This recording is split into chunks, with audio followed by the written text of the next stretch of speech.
Olá, caríssimo telespectador da Rede Século XXI. Que bom encontrá-lo diante do televisor em mais um programa Luz da Vida. Continuamos a nossa catequese sobre o Ano da Misericórdia. E o programa de hoje vai fazer uma pergunta, tem como tema uma pergunta desafiadora. Por que eu tenho que ser misericordioso?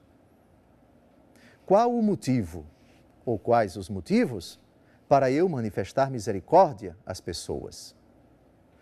No versículo 7 do capítulo 5 do Evangelho segundo Mateus, no Sermão da Montanha, as bem-aventuranças, uma das bem-aventuranças é esta: bem-aventurados os misericordiosos, porque eles herdarão a terra. Mas por que eu tenho que ser misericordioso? Tudo na vida tem que ter um motivo. Se eu não encontro um motivo, não há razão para agir. Pois bem, qual o motivo para o cristão ser misericordioso? Hoje nós vamos responder a esta pergunta, mas eu já antecipo dizendo que só existe um único motivo para nós sermos misericordiosos. Não há dois ou mais motivos.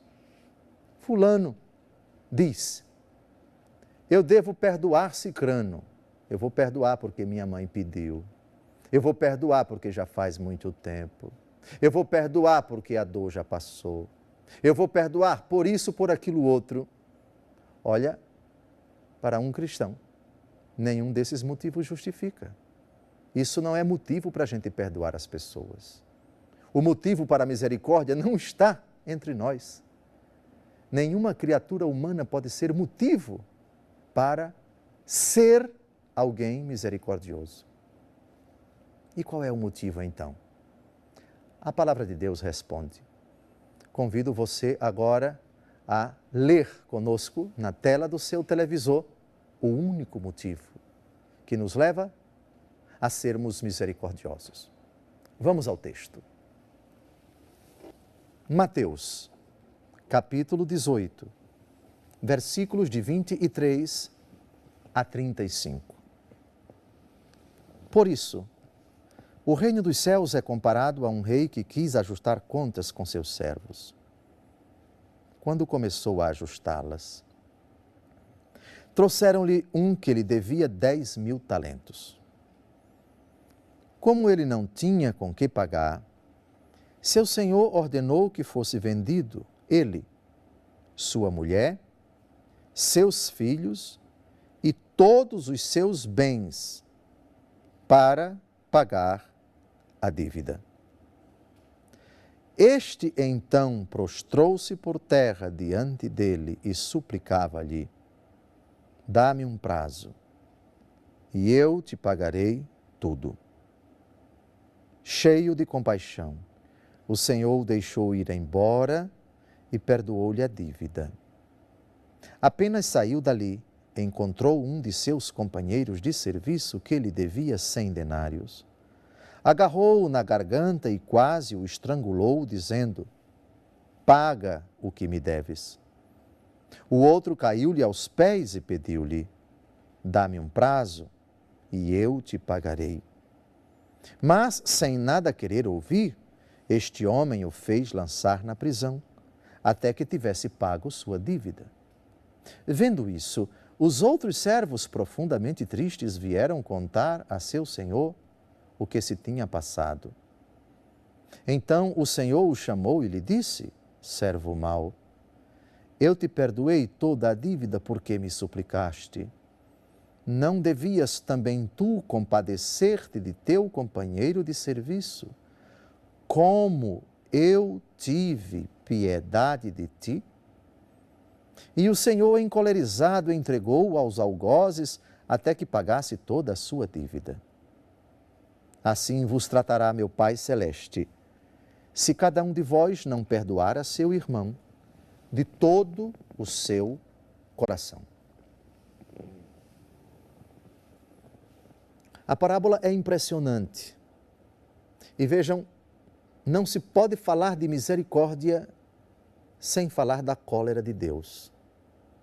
Pode parecer uma contradição. A parábola que fala da compaixão do homem que era credor de alguém que lhe devia 10.000 talentos,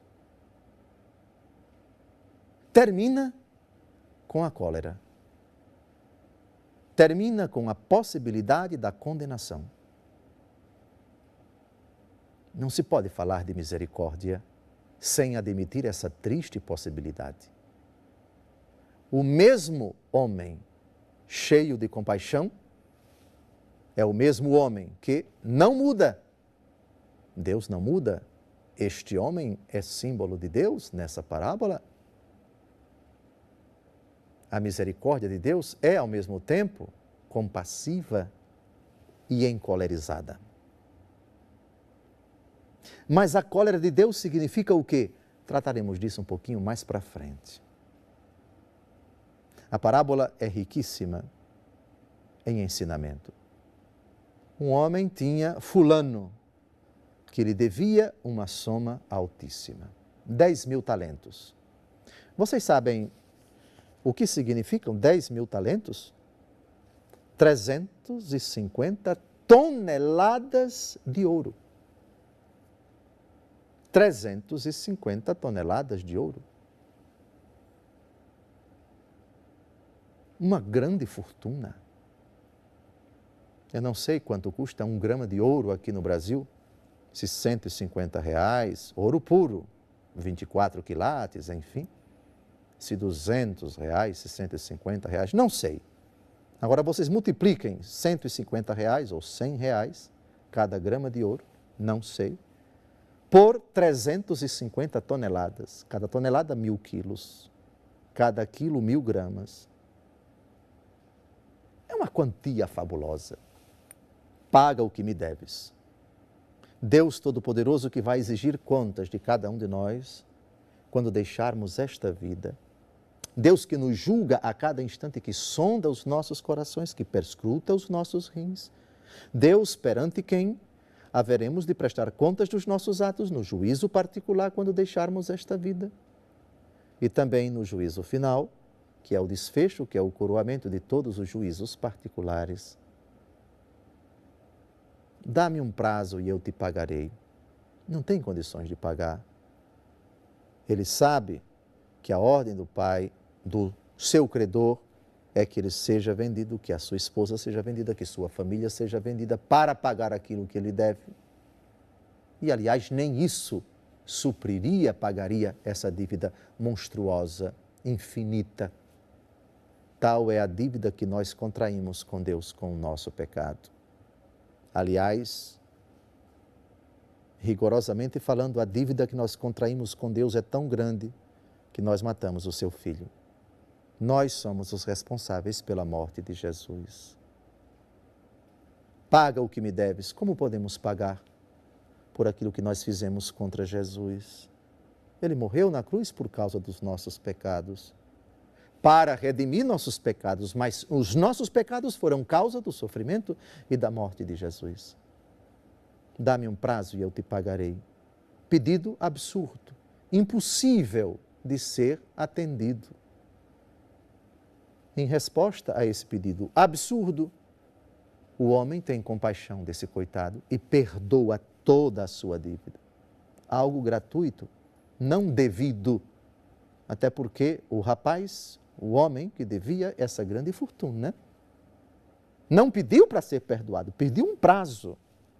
Pretendia, na sua loucura, achava que pagaria. Mas em resposta, cheio de compaixão, o homem perdoou toda a sua dívida. O perdão de Deus, que é gratuito e imerecido, não é devido. Deus nos perdoa não porque suplicamos. A súplica desse homem não foi para perdoar, foi para receber um prazo que ele pensava que nesse prazo, trabalhando, iria quitar o débito. Este homem, portanto, dá exatamente aquilo que ele nem esperava, não pediu nem esperava receber. A grande novidade de Deus é o seu perdão na cruz. Causamos o sofrimento de Cristo e, em resposta, ele nos diz: dirigindo-se ao pai, perdoai-lhes, eles não sabem o que fazem. Saindo dali, já perdoado de toda a sua dívida, este homem encontrou outro que lhe devia uma quantia mínima, irrisória, em comparação com os 10.000 talentos, em comparação com as 350 toneladas de ouro. Paga o que me deves. Esse outro coitado se ajoelha diante dele, pede um prazo. Um coitado. Dá-me um prazo e eu te pagarei. Mas ele não quis saber de conversa e jogou o infeliz na prisão. Depois de ter sido perdoado pelo seu credor, fez essa desumanidade com o coitado que lhe devia uma quantia irrisória.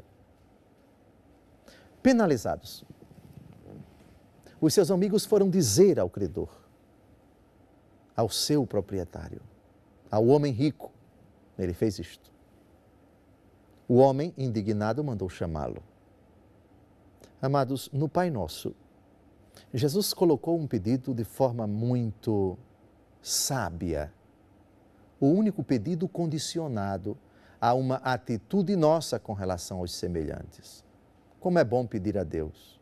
Mas o único pedido que Deus colocou no Pai Nosso, colocou condicionado. Perdoai-nos as nossas ofensas, assim como nós perdoamos a quem nos tem ofendido. No próximo programa nós vamos retomar esse pedido do Pai Nosso, porque ele é crucial. A medida da capacidade de Deus nos perdoar está na capacidade que nós temos de perdoar aqueles que nos ofenderam. O final da parábola que estamos a meditar, a parábola do servo cruel, ela tem o mesmo arremate que o final do Pai Nosso, se perdoardes aos homens vossas ofensas, vosso Pai Celeste vos perdoará. Mas se não perdoardes aos homens, tampouco vosso Pai Celeste vos perdoará. É extremamente grave isto. Como é belo pedir e receber o perdão de Deus. Como é belo saber que somos perdoados gratuitamente por Deus. Porém, com o Pai Nosso, esse perdão só é dado na medida em que nós formos capazes de perdoar a quem nos ofendeu. Caso contrário, o Pai não nos dará o seu perdão. Tão grave é esta parábola do servo cruel, tão graves são as palavras do Pai Nosso. No próximo bloco, retomaremos este argumento. Até lá.